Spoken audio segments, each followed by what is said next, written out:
আজকে আমি বানাতে চলেছি ঘুগনি রেসিপি। আমার খুব প্রিয় একটা রেসিপি এটি। আমি তোমাদের সঙ্গে আমার ফার্স্ট ভিডিওতে এই রেসিপিটি শেয়ার করছি। তাই এখানে ঘুগনি মটরগুলো সিদ্ধ করার জন্য জল দিয়ে দিচ্ছি পরিমাণ মতো। এটা আমি এর মধ্যে আলু এবং কাঁচা লঙ্কা আর কিছু পরিমাণ লবণ দিয়ে মিক্সড করে নিয়ে সিদ্ধ করতে বসিয়ে দেবো। তারপর প্রেসারে ঢাকনাটা লাগিয়ে দিয়ে আমি এদিকে মশলাগুলো করে নেব ঘুগনিতে দেওয়ার জন্য। কারণ এদিকে মটরগুলো সিদ্ধ হতে থাকলো।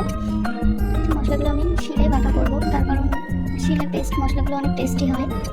এখানে আমি নিয়ে নিচ্ছি কিছু পরিমাণ টমেটো কুচি আর জিরা বাটা, পেঁয়াজ রসুন আদা বাটা।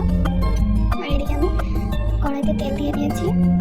এর মধ্যে এক এক করে দিয়ে দেবো মশলাগুলো খুব ভালোভাবে ভেজে নিতে হবে। তারপর এর মধ্যে আমি এক এক করে মশলাগুলো দিয়ে নিচ্ছি। টমেটো কুচি দিয়ে দিয়েছি।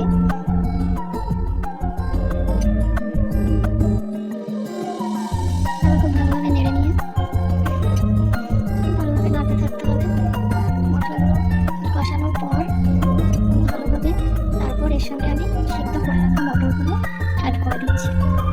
মটরগুলো খুব ভালোভাবে নাড়িয়ে দিতে হবে। নাড়াচাড়া করার পর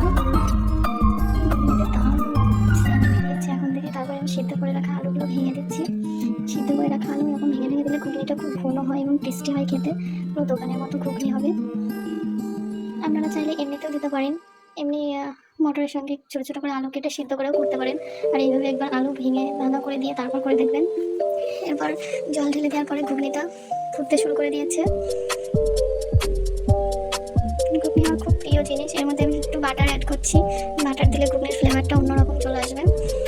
তারপর খুব ভালোভাবে এটা আমি নাড়াচাড়া করে আমার প্রায় ঘুগনিটা হয়ে এসেছে। এবার আমি এটা নামিয়ে নেব। নামিয়ে নিয়েছি। ঘুগনিটা আমার রেডি হয়ে গেছে সম্পূর্ণ। দেখুন ঘুগনিটা কত সুন্দর কালার এসেছে, দারুণ টেস্টি হয়েছে খেতে। আপনারা অবশ্যই ট্রাই করে দেখবেন।